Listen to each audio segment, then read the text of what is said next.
What's up, guys? My name's Diachronic Euros here on this Destiny video, and in today's video we're going to be talking about a couple of different things. In the commentary we're going to be talking about an idea of like nostalgia of old things and things that you have to remember. In today's commentary we're going to be having gameplay in the background of the new map Crossroads. This is the Taken King DLC that I captured at E3. It's exclusive footage of the new DLC that's coming out November 15th. It's really cool. This map is actually really cool, and it's actually one of the reasons why I'm going to be doing this commentary. I'm going to be talking about that a little bit later, but again, the game type is called Mayhem. If you guys don't know what Mayhem is, basically the heavies spawn really fast, your grenade comes back in 3 seconds, your super come back in 20 seconds, and it's absolute mayhem, explosions, fire, just everything going on everywhere, and it is absolutely crazy, and I really like this game mode. It's really crazy, especially when you got like your entire team with supers just roll out and just like steamroll the entire other team, and it's just crazy every which way. And of course this map, like I said, is Crossroads, and the reason I'm doing this commentary is because I actually,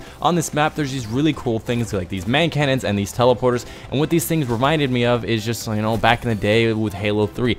The first game I actually got on my Xbox 360 was like one of the first big consoles I got. Before that it was like GameCube and Xbox original, but 360 is the first game, or the first console I got with actual like internet capabilities. Of course the original did have it, but it's the first one that I actually got online game, and when I first started playing with people and all that stuff was on Halo 3, and it just reminded me of the man cannons that they used to do. You know, Bungie is very famous for their man cannons. You know, in this map there's man cannons that go straight across the map. They also have teleporters, and it reminded me of games I used to play back in the day. You know, things like Halo 3 I played a lot. I played some Gears of War, I played a lot of those. I played lots of Call of Duty. I remember when I played multiplayer like every single day, you know, sometimes with or without people. I would rage so hard, I would get angry at the game so much, but you know, I just kept playing it. My friends that I played with were just such good friends, and I played with them all the time. I played tons of zombies back in the day. I played an absolute bucket load. I almost said shit ton. I'm sorry, I didn't want to swear.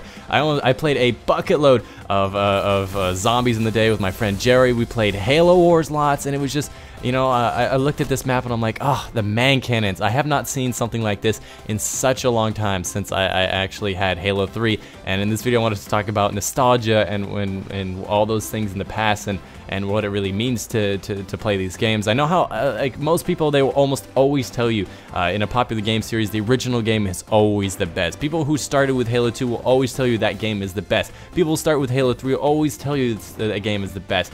Even though like Halo 4 might have like more advantages, better HD graphics, maybe more fluidity, like Halo 3 is the reason what we got into the game. Or Halo 2, for me it was Halo 3, not Halo 2, but a lot of people will say Halo 2 in that sense. I think Halo 3 was one of the best games I've ever played of all times, and it is a fantastic game. I definitely rate it 10 out of 10. When I look back on it, I'm like, I don't really understand why I liked it so much. Not that it's a bad game, but it just like, it was a very simple. It was like, there was maps, there was Forge, there was multiplayer, there was not complicated XP systems, there was just very simple. I definitely do think that the simplicity really aided to its ability to just have people just get into it really easily. But it was just one of those things that was just, I only had one game, and I was totally satisfied with playing it every single day for hours on end with my friends and having an absolute blast with it. Nowadays I have like 100 games and I still never know what to play. I know my friend Caboose has like 300 games. My friend Ding has like 1,000 games on Steam, and yet, like, you know, I never really understand like how I could even play my 100 games on Steam.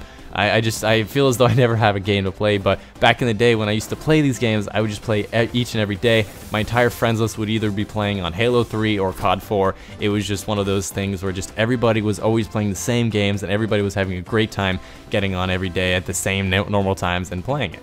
I'm not usually the kind of guy that will tell you, you know, the old games are the best or the retro games are better. I'm one of those guys that are kind of the opposite, but you know, I looked back at these things, and there's all these new things and these complicated things, and these like, whoa, what's a who's it, and like these random little bells and whistles on games are adding these days. And you know, sometimes I think back and I'm thinking, why don't they just go back to the original style? You know, this is for upcoming Destiny DLC, this is for upcoming Black Ops DLC, or Black Ops 3 just coming out. I'm thinking, you know, they're probably gonna put something really complicated, really fancy to draw people in and to really get this game sold. But in reality, I really think that the game that has the most longevity is the one that can give you just a simple idea and just really build on that. And I really am thinking to this map I'm showing you guys is that this game type is just Mayhem. All it is just basically grenades and supers. Everything else, you don't have to get like special accuracy on your weapons. You don't have to be really good at the game. You just have to pop one out and just have an absolute blast.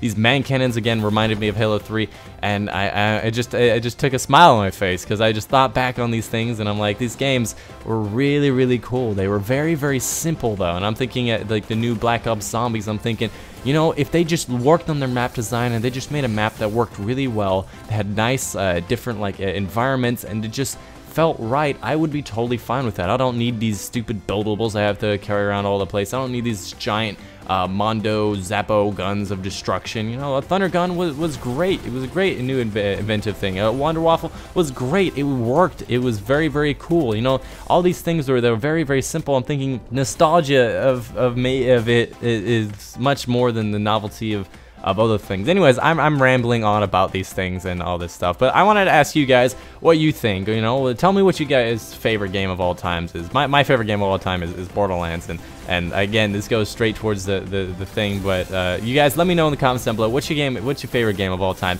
and tell me why. You know, like there'll be a certain game in a series that appeals to you more. There's got to be a reason for it. Maybe it's because it is more simple. Maybe it's because of the people that you played with at the time. There's so many reasons that these things could be true.